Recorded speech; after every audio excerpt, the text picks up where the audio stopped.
नमस्ते बच्चों, मैं मनोज मेवाड़ा, हिंदी विषय अध्यापक दीपदर्शन विद्या संकुल से। आज हम पढ़ेंगे हिंदी वसंत भाग 1 कक्षा 6 पाठ 3 नादान दोस्त। यह पाठ एक कहानी है जो मुंशी प्रेमचंद जी ने लिखी है। पाठ 3 नादान दोस्त। जैसा कि हमने बताया कि ये एक कहानी है और इस कहानी के मुख्य पात्र केशव और श्यामा हैं, जो दोनों छोटे छोटे भाई बहन हैं और उनके मन में हजारों प्रश्न उठते हैं। उन प्रश्नों को आपस में वो बातचीत करते हैं और एक दूसरे का जवाब देते हैं। तो इससे उनके मन में जो प्रश्न है वो एक चिड़िया को लेकर के हैं, उसके घोंसले को लेकर के, उनके अंडों को लेकर के हैं। तो मुंशी प्रेमचंद जी ने यहाँ पर इस नादान दोस्त कहानी के माध्यम से हमें एक सीख देना चाहते हैं। जो हम कहानी पढ़ेंगे तब समझ में आएगा कि वो क्या सीख देना चाहते हैं। यहाँ पर आपको एक तस्वीर दिखाई दे रही है। यह तस्वीर मुंशी प्रेमचंद जी की है। ये मुंशी प्रेमचंद जी कथा सम्राट के नाम से भी जाने जाते हैं। इन्होंने बहुत अच्छी अच्छी कथाएं, कहानियाँ लिखी हैं और अपन हिंदी साहित्य जगत में अपनी एक अमिट छाप छोड़ी है। इन्होंने अपने जीवन में बहुत सारी कहानियाँ लिखी हैं, बहुत सारी रचनाएं लिखी हैं इन्होंने। तो इनके जीवन परिचय की ओर हम बढ़ते हैं। हम थोड़ा बहुत इनका हल्का फुल्का जीवन परिचय देख लेते हैं। कहाँ इनका जन्म हुआ, क्या इनका पूरा नाम है, इनकी प्रमुख कृतियाँ कौन कौन सी है, इनका जीवन काल कब से कब तक रहा है, ये हम हल्का फुल्का थोड़ा इनका जीवन परिचय देख लेते हैं। अब हम इनके जीवन परिचय की ओर बढ़ते हैं। तो इनका नाम है मुंशी प्रेमचंद जी। इनका पूरा नाम है धनपत राय। क्या नाम है? धनपत राय। और इनका जन्म 31 जुलाई 1880 को हुआ था। इनका जन्म कब हुआ? 31 जुलाई 1880 को। और इनका जन्म स्थल जो है वाराणसी के लहमी गांव में हुआ था। इनका जन्म कहाँ हुआ था? वाराणसी के लहमी नामक एक गांव है, वहाँ पर इनका जन्म हुआ था। और इनकी मृत्यु जो है 8 अक्टूबर 1936 को इनकी मृत्यु हुई थी। यानी कि इनका देवलोक गमन 8 अक्टूबर 1936 को हुआ था। और इनका पिता का नाम अजायब राय जी था। क्या नाम था पिता का नाम? अजायब राय जी। और इनकी माता का नाम आनंदी देवी था। क्या था माता का नाम? आनंदी देवी। और पिता का नाम अजायब राय। इनकी भाषा जो है मुख्य रूप से हिंदी और उर्दू रही है, इनकी कृतियों की भाषाएं। और इनकी राष्ट्रीयता है हिंदुस्तानी, क्योंकि हिंदुस्तान में जन्मे हैं और हिंदुस्तान में रहे हैं, अर्थात उनकी राष्ट्रीयता हिंदुस्तानी है, भारतीय है। और प्रमुख इनकी रचनाएं जो है वो गोदान और गबन है। ये इनकी प्रमुख रचनाएं, इनकी प्रमुख कृतियाँ कहलाती हैं। अब हम हमारे पाठ की ओर बढ़ेंगे, अर्थात हम हमारी कहानी की ओर बढ़ेंगे नादान दोस्त। जो हमने पहले भी बताया कि ये कहानी दो भाई बहनों की है, केशव और श्यामा की, जिसमें केशव और श्यामा दोनों छोटे छोटे भाई बहन हैं।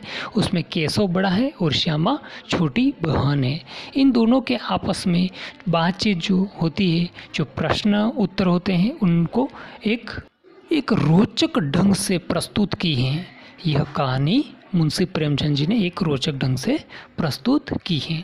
तो अब हम हमारी कहानी की ओर बढ़ेंगे। अब हम हमारे पाठ की ओर, हमारी कहानी की ओर बढ़ने से पहले हम इसके नए शब्द देख लेते हैं, ताकि हमें कहानी पढ़ते समय कोई दिक्कत ना आए, कोई प्रॉब्लम ना आए।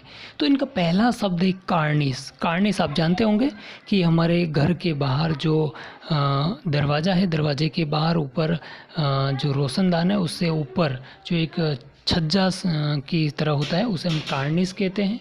दूसरा शब्द है तसल्ली और अगला है चौथा है गर्व यानी कि अहंकार, पांचवा है बगैर अर्थात बिना, छठा है पेचीदा यानी कि टेढ़ा मेढ़ा, और सातवां है अधीर यानी कि धैर्यता जब खो देते तो हम अधीर कहेंगे। आठवां है प्रस्ताव यानी कि मुद्दा कोई पेश करना, और नौवां है छड़ियाँ यानी कि लकड़ियाँ, और 10वां है सुराग, और 11वां है हिकमत, 12वां है टीटाकर सॉरी। तो टीटाकर यहाँ पर सटा करके हैं, मतलब किसी को टच करके या सटा करके रखना, इसका अर्थ यहाँ पर टीटाकर का अर्थ ये लिया गया है। अगला है दफ्तर यानी कि ऑफिस, हम जानते ही हैं कार्यालय या ऑफिस। अगला है बहलाने, किसी को बहलाना। अगला है सिटकनी यानी कि हमारे गेट का जो कुंडी होती है उसे हम सिटकनी कहते हैं। अगला है हिफाजत यानी कि रक्षा करना। अगला है चौकी यानी कि हम जो बाथरूम में, स्नानागार में जो हम बैठने के लिए एक चारपाई रखते हैं, जो लकड़ी की भी हो सकती है, प्लास्टिक की हो सकती है या अन्य धातु की हो सकती है, उसे हम चौकी कहते हैं। अगला है चीथड़े यानी कि कपड़ों के छोटे छोटे टुकड़े, उसे चीथड़ों की संज्ञा दी जाती है। अब यहाँ पर ये हमारे नए शब्द हो गए हैं 17। ये नए शब्द आपको अपनी नोटबुक के अंदर हिंदी की गृह कार्य की कॉपी के अंदर 3 बार आपको लिखने हैं। अब हम हमारी कहानी के शब्दार्थ की ओर बढ़ेंगे, जिससे हमें कहानी को समझने में थोड़ी आसानी रहेगी, सरलता रहेगी। तो पहला शब्द है हमारा तसल्ली यानी कि दिलासा देना। अगला है पेचीदा यानी कि टेढ़ा मेढ़ा, जो कि हम पहले ही इस बारे में बात कर चुके हैं या समझ चुके हैं। अगला है जिज्ञासा यानी कि उत्सुकता होना, और ये जो जिज्ञासा है, उत्सुकता है, छोटे बच्चों के अंदर बहुत ही ज़्यादा होती है, जो कि इस कहानी को हम जब पढ़ेंगे तो हमें समझ में आएगा कि केशव और श्यामा के मन में कितने हज़ारों प्रश्न उठ रहे हैं, किस प्रकार की उत्सुकता है, जिज्ञासा है, वो इस कहानी को जब पढ़ेंगे हम तो अच्छे से समझ में आएगा। अगला है तड़पते यानी कि बेचैनी। अगला है सुराख यानी कि छेद। हिकमत यानी कि तरीका, कोई अलग रास्ता। और दफ्तर का मतलब ऑफिस या कार्यालय। अगला है बहलाने यानी कि रिझाना। अगला है मौके, मौके का मतलब होता है अवसर पाना। अगला है चौकी, जो कि हम बात पहले कर चुके हैं कि लकड़ी या धातु की छोटी चारपाई, जो हम बाथरूम के अंदर या स्नानागार के अंदर हम उपयोग में लेते हैं। अगला है चीथड़े यानी कि कपड़ों के टुकड़े। अगला है टहनी यानी कि पेड़ की शाखा।